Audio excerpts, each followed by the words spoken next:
can start reading, Chunki. Yes, I will start.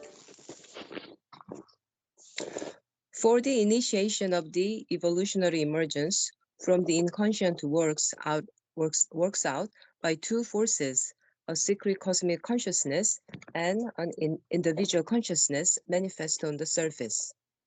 The secret cosmic consciousness remains secret and subliminal to the surface individual. It organizes itself on the surface by the creation of separate objects and beings. But while it organizes the separate object and the body and mind of the individual being, it creates also collective powers of consciousness, which are large subjective formations of cosmic nature. But it does not provide for them an organized mind and body. It bases them on the group of individuals, develops for them a group mind, a changing yet continuous group body. It follows that only as the individuals become more and more conscious can the group being also become more and more conscious. The group of the individual is the indispensable means for the inner growth as distinguished from the outer force and expansion of the collective being.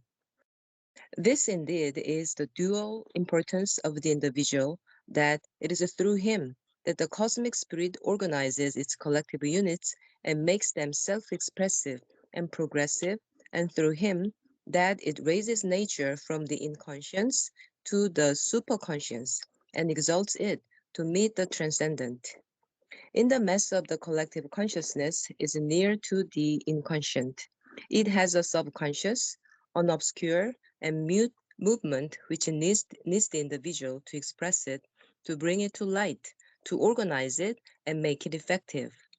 The mass consciousness by itself moves by a vague, half-formed or unformed subliminal and commonly subconscious impulse rising to the surface.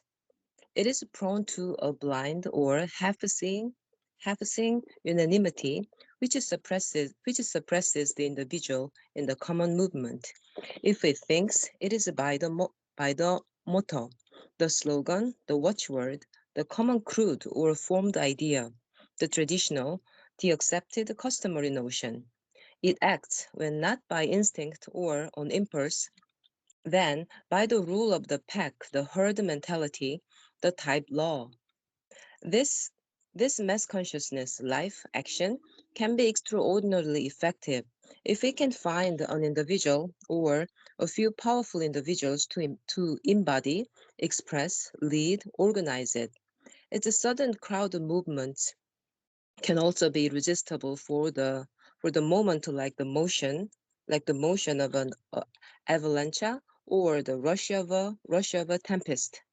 The suppression or entire subordination of the individual in the mass consciousness can give a great practical efficiency to a nation or a community if the subliminal collective being can build a binary tradition or find a group, a class, a head to embody its spirit and direction.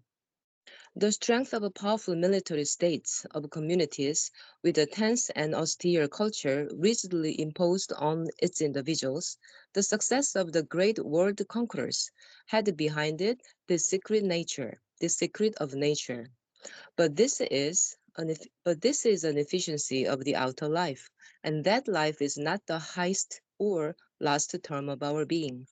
There is a mind in us, there is a soul and spirit, and soul and spirit, and our life has no true value if it has not in it a growing consciousness, a developing mind, and if life and mind are not an expression, an instrument, a means of liberation and fulfillment for the soul, the indwelling spirit. This paragraph is not very easy to understand, so I will just tell you the basic principle of what he is saying, and then we will discuss in more in detail each one. Okay? What he is saying is, remember the principle that the individual and the universe are really coexistent beings and also coincident beings. Okay? Coincident means whatever is there in the universe is there in the universe, in the individual, and whatever is there in the individual can be expanded into the universal. So there's a very clear connection between the two. But the universal is diverted or, distributed and divided individual. Therefore, that which is diluted, okay, the universe is a diluted individual. Therefore, its consciousness is bound to be less than that of an individual. This is the basic thing what he's saying. So there is a consciousness in the universal collective which is less, not formulated clearly. You can see very clearly if you take the example of matter. Okay, matter is there everywhere, but is it organized like in a body? No, because matter is there, life is there, and mind is there in the universe, but they are not connected and coordinated like in the human body.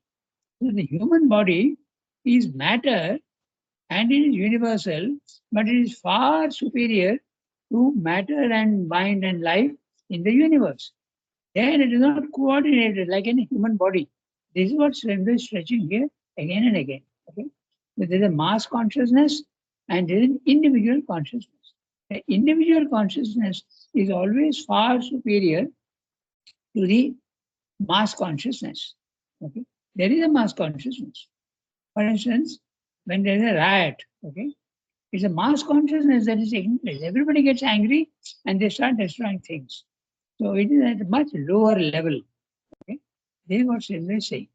But it's also because of its mass, it has got also a certain power and usefulness. This is what Srendra is discussing. So what we'll do, we will read the summary first and then we will go back to the details. Okay, so it's a very interesting paragraph, what he's saying, so it's worth going into detail. Okay? I'm now reading to you the summary of what he's saying. Evolution starts from the inconscience, which is a state of undifferentiated mass of dark unconscious substance. Okay? Pay attention to each word, it is very, very interesting. Undifferentiated mass of dark unconscious substance. Now, in our body, the matter is differentiated. It becomes organs. Okay? In the matter is not organized as organs. It is differentiated. You have a liver, you have kidneys, you have a brain, so it is differentiated. It's not a mass of undifferentiated mass. Okay? So obviously, the individual is far superior to the universal. From this tenebrous matrix, the rise of life and mind signals the commencement of evolution. The force that compels this emergence is twofold. There is an individual consciousness as well as a large universal consciousness, which is at a much lower level than that of the individual. Now, the individual has a life, a mind, and a body with 5 senses, and these help develop himself. Okay? The individual can develop himself because he has got a life, mind, and a body, and with 5 senses. But the collective consciousness has no such organized mind and life. It is the total sum of all individuals in a particular group that constitutes the subconscious race awareness. Okay. Now, we'll go a little more into detail here. In the universe, there is life, there is mind, and there is also matter. But they are not coordinated into like a human body. In the human body, they are coordinated into a human body where all the things are there together. There in the universe, they are all separated. Okay? So that's why the universe is always far inferior to the individual. Now, the individual has a life, a mind, and a body with 5 senses, and these help to develop himself. But the collective consciousness has no such organized mind and life. It is a total sum of all individuals in a particular group that constitutes the subconscious race awareness. So, in India, there is an Indian mass consciousness. In America, there will be your American mass consciousness, they're all different, okay? Because it's a collective sum of all the individuals. And if you make an average, naturally the average comes far below the highest points of the intellectual. They are far higher level, okay? So this is what you have to understand very clearly. Then it can be a great force, okay? Just as an avalanche or a storm, okay? A universal collective force in action. This is the consciousness that rises in revolutions, mass movements. And if a leader can learn to harness this power, it can become a great game-changing factor. Great military generals, mass leaders owe this success to this collective force, which is always qualitatively far below the average individual force and consciousness. Then, just 1 minute.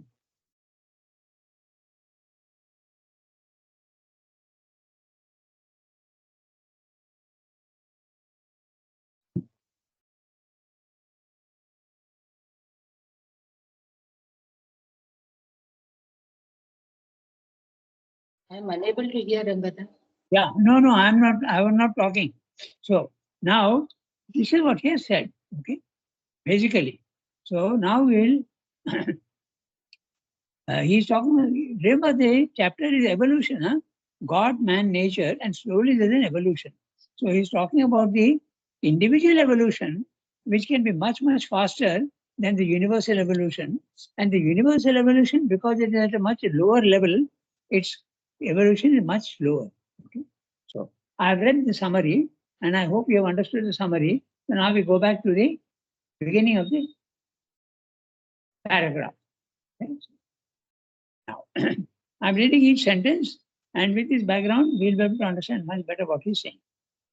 For the initiation of the evolutionary emergence from the inconscient works out by two forces: a secret cosmic consciousness and an individual consciousness manifest on the surface. Okay? There is a mass universal consciousness and a surface consciousness, which is the individual. The secret cosmic consciousness remains secret and subliminal to the surface individual. It organizes itself on the surface by the creation of separate objects and beings. But while it organizes the separate object and the body and mind of the individual being, it creates also collective powers of consciousness, which are large subjective formations of cosmic nature. So, as the individual also develops, and the universal also develops, but very much slower, and depends on the individual and the collective of individuals. But it does not provide for them an organized mind and body. That's exactly what I was telling you. We have in the individual, you have a matter, which is the body, you have a vital, which is the universal energy, and you have a mind, which is the universal plane of mental consciousness. But in the universe, they are not organized into a body. Hello? They are not organized into a body. Whereas in the individual, all these things that exist in the universe are organized into a body. Okay? They are all coordinated. So naturally, they are far superior. Okay? That's what he's saying. I read that sentence again. But it does not provide for them an organized mind and body. It bases them on the group of individuals, develops for them a group mind, a changing yet continuous group body. Okay? There is also a collective race memory. Okay? The collective race memory is a very interesting thing. For instance, in India, the race memory, not the individual, the race memory. Individuals don't remember anything about the Vedas, but the race memory remembers that the Vedas were very, very high levels of consciousness. But you have forgotten what they are, but the memory remains. That's the race memory. The race memory is part of the race consciousness. Okay? So this is For instance, also, we remember very clearly that there was something called Atlantis. Atlantis is a huge uh, continent of civilization which was at a very high standard, but the whole thing disappeared. Okay? In one of the layers, it disappeared. But we remember that there was something like that. Okay? Nobody remembers the details, but we remember that something like that happened. So this is what is mentioned. So it develops, it bases them on the group of individuals, develops for them a group mind, a changing yet continuous group body. So even a body is there. Okay? The body is there in the universal, but it's a continuous group body which is going on changing. It follows that only as the individuals become more and more conscious can the group being also become more and more conscious. It's obvious because there's a connection between the two. Okay? He's developing the theme very, very clearly and slowly, step by step. It follows that only as the individuals become more and more conscious can the group being also become more and more conscious. Now, this is a very interesting thing. I'll make a small departure from what Shendra is saying. Note interestingly that there are racial characteristics. How does that happen? Okay. For instance, the Bengalis are very sensitive to music and poetry. Okay. Take on the western side, take the Gujaratis and the Rajasthanis, they are very open to organization and money matters. Okay. So these are also things which are there in the universe and they affect the individual. Okay? The individual affects the universe and the universe also affects the individual, the collective groups. So this racial traits, okay, is very clear. It is at the universal level. Take the Japanese, the sense of beauty, okay, it's so different from others. Therefore, they have a very clear characteristic. So these characteristics of the race belong also to the universal race consciousness. Okay? I continue now with Sriranga. It follows that only as the individuals become more and more conscious can the group being also become more and more conscious. The growth of the individual is the indispensable means for the inner growth as distinguished from the outer force and expansion of the collective being. So the individual who is always leading, okay, he is a leader, and what he leads and puts into the race slowly becomes a factor in the collective group, rather, I should say. Okay.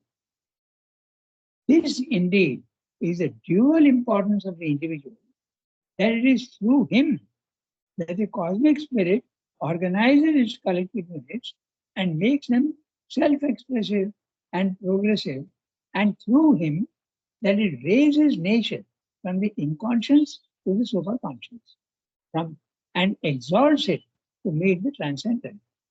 So always is the individual who makes the first move towards progress. Even physically, this is a fact. The mobile and the TV and the aeroplane were not discovered by collective effort. They were first individuals who did it. Then they become the property of the collective. Okay? The collective always benefits from the ingenuity and consciousness of the individual. That's exactly what Shendra is saying here. In the mass, the collective consciousness is near to the inconscient.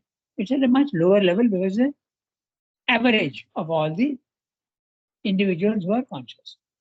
It has a subconscious and obscure and mute movement which needs the individual to express it, to bring it to life. Again, you can use the word organized. These thoughts are there, but they are not organized into language. They are not organized into words. They just have large feelings. Okay? Feelings of a sense of beauty or feelings of a warrior class. Okay? These are all the feelings that are there, but they are not organized and not formulated.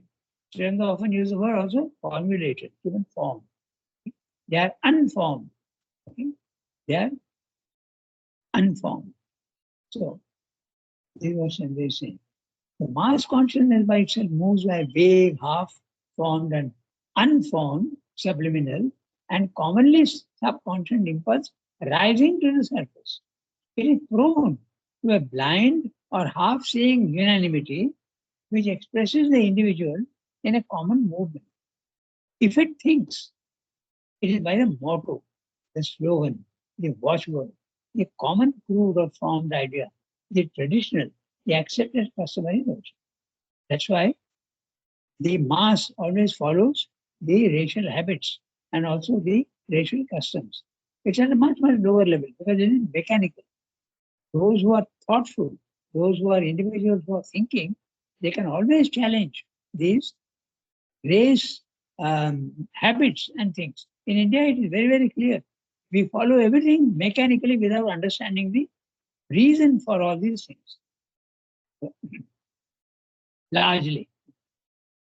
Then, if it thinks it's by the motto, something that everyone can easily refer to, the slogan, the watchword, the common crude or formed idea, the traditional accepted customary notion. It acts when not by instinct or by impulse, then by the rule of the pack, the herd mentality, the type law. So this is very interesting what is discussed about herd mentality. Even what we call the patriotism, what you call, okay? It sounds so noble in the individual, but at base, at rock bottom, it is nothing but the herd mentality. That you want to have something common with everybody else. It acts when not by instinct or by impulse, then by the rule of the pack, the herd mentality, the type law. This mass consciousness, life action, can be extraordinarily effective if it can find an individual or a few powerful individuals to embody, express, lead, organize it. Okay? Its sudden crowd movements can also be irresistible for the moment, like the motion of an avalanche or the rush of a tempest. I'll give you a very interesting example in India, which illustrates this point. Okay? You remember that Arvind Kejriwal, when he started, he said, I am against all corruption. And then there was that other gentleman who supported him. I forget his name now. But they started the anti-corruption movement. Anna Hazare. Yeah, tell me. Anna Hazare. Anna. Correct. That's right. So he is the one who they started this movement. And exactly like an avalanche or rush, the whole nation rose up. But slowly it petered out. Okay? That's why Shendu is saying very clearly, for a moment, look how accurate Shendu is. Okay? Now, what has happened to Kejriwal? He has gone back into corruption fully. Okay? So, for a moment, it is successful. Okay? Like the avalanche or a rush of a tempest. Okay? When there is a feeling like that, or when there is a revolution, the revolutions are always of this nature. The whole mass consciousness is rises up because of one particular idea. It catches on and becomes infectious. So, this is what said this complaint. The suppression or entire subordination of the individual in the mass consciousness can give a great practical efficiency to a nation or a community if the subliminal collective being can build a binding tradition or find a group, class, a head to embody its spirit and direction. This is exactly what's happening in China. Okay? The desire for good living and money has led to this. Of course, there are small pockets who don't agree with this, but it is a mass movement. And in no time at all, 20, 25 years, it has risen to such a level of affluence.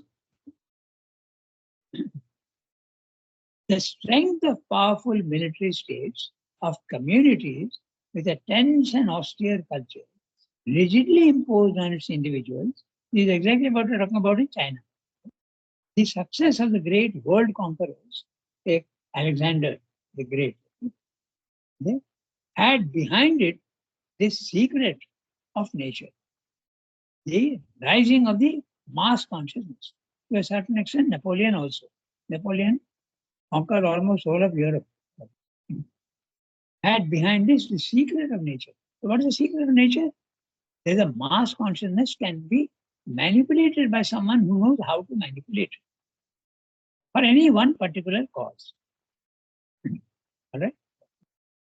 Then the same thing happened in USA also, America. The American Revolution was the remote cause and the far cause. One of the causes of the French Revolution was the American Revolution. And these revolutions, because it catches on in the mass. Okay? That's what said this. Okay? A class to head or embody spirit and direction. The strength of powerful military states or communities with a tense and austere culture, note that, rigidly imposed on its individuals, the success of the great world conqueror had behind it the secret of nature. But this is an efficiency of the outer life.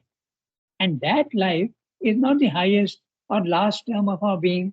There is a mind in us, there is a soul and spirit, and our life has no true value if it has not in it a growing consciousness, a developing mind. And if life and mind are not an expression, an instrument, a means of liberation and fulfillment of the soul, the indwelling spirit. Everything gets value and permanency only if it is related to the spirit. That's what Sandel pointed. But he has pointed out why he is mentioning all this, because the individual has always to lead the evolution. The collective will always follow the individual. And this collective mass, exactly, if you get hold of a group of who have got the same idea, then the evolution of the collective can go much faster. That's exactly the experiment being tried out here in Ashram and Auroville. Okay? You start with a lower level. Okay? In Auroville, you're not supposed to have the life of in the ashram. Okay?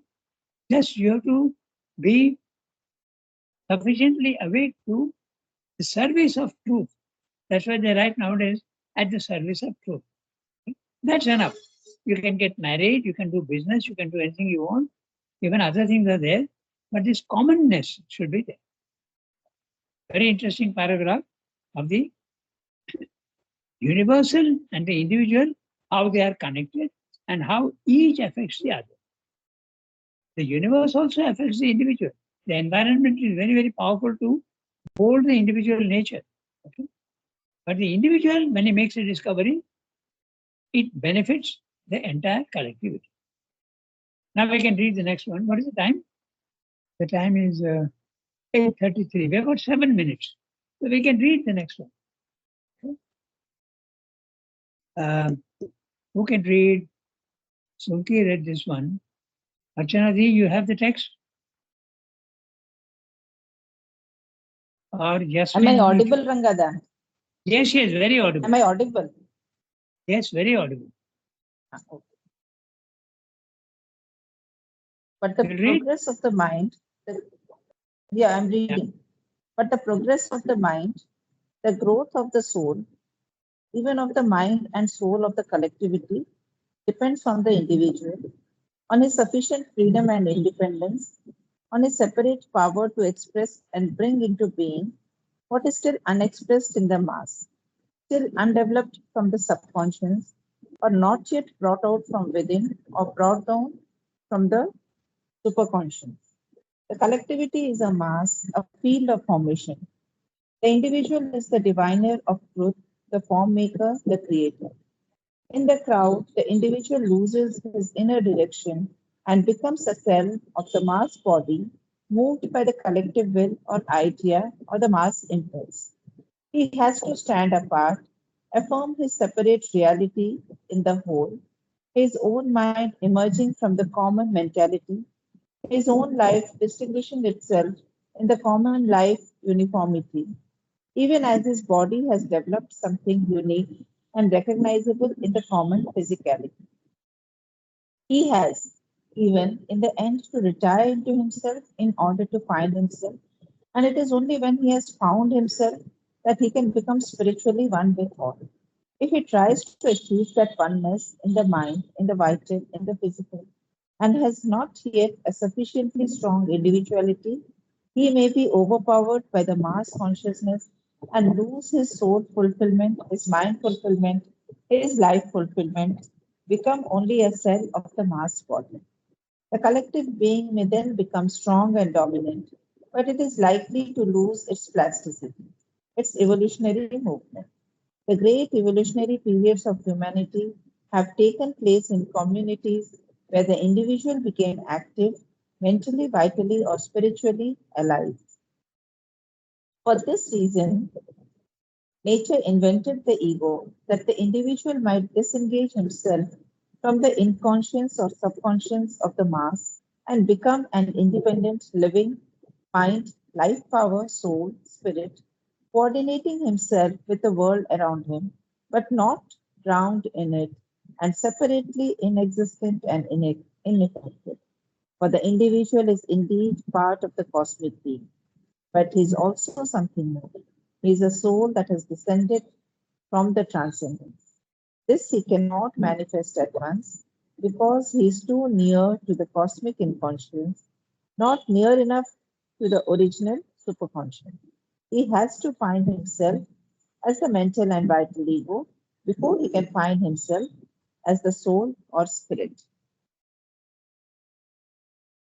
So it's quite a big para, and we have only 4 minutes left. I don't think we can go through the whole thing. So I'll do one thing. We'll take it up tomorrow morning. But now I'll just read the summary, which may help us to get the gist of what he's saying. Okay. The evolution must ensure the progress of both the individual as well as the collective. If only the individual progresses and goes up, it does not help the collectivity because he is escaping and going away. Just like in India, like the Buddhists and the Mayavadin, the individual is benefiting but not the collectivity. Okay, so the evolution must ensure the progress of both the individual as well as the collective. Can the collective advance without the individual?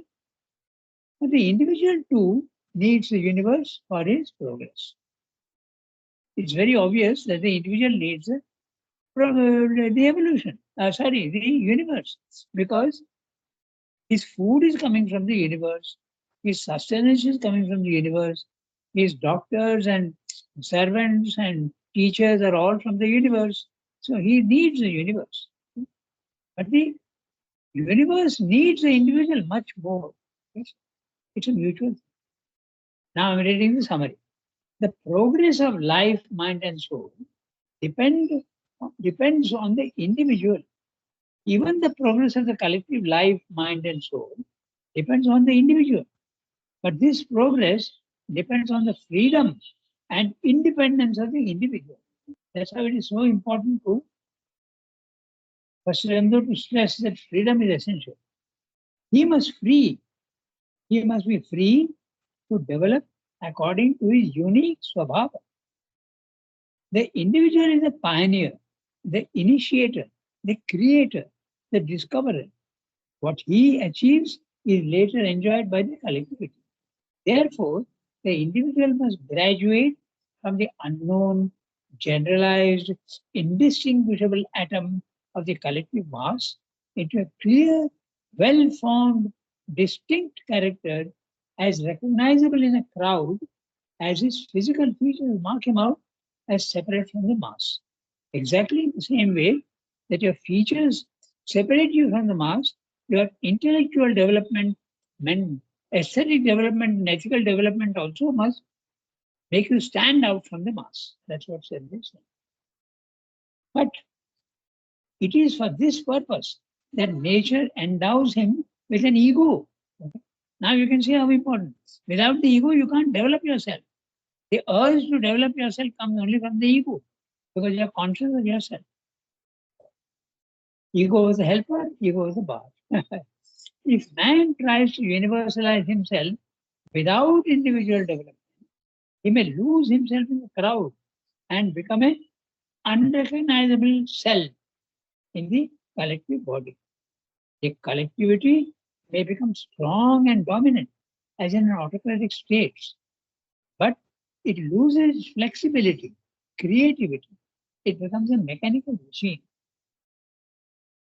History is witness to the greatest developments in society when the individual is free, dominant, mentally, vitally, and spiritually active. This is the function of ego. The individual is, without doubt, a part of the collectivity, but he must not drown himself in its mediocrity. He must, by his own effort, rise and raise the social group to his own level of achievement. Man must find himself vitally and mentally before he can realize the divine soul. Before he can realize himself as the divine soul. This is what Swami is saying in the para. We'll go into detail tomorrow. It is already 8:40 past. Okay? So, okay, au revoir, everybody. That's an intellectual statement that he has made here, and it has become very, very living to us. Okay. If you have any questions, discuss them tomorrow. Thank you, Rangada. Thank you, Okay. Rangada. Au revoir, everybody. Have a nice day.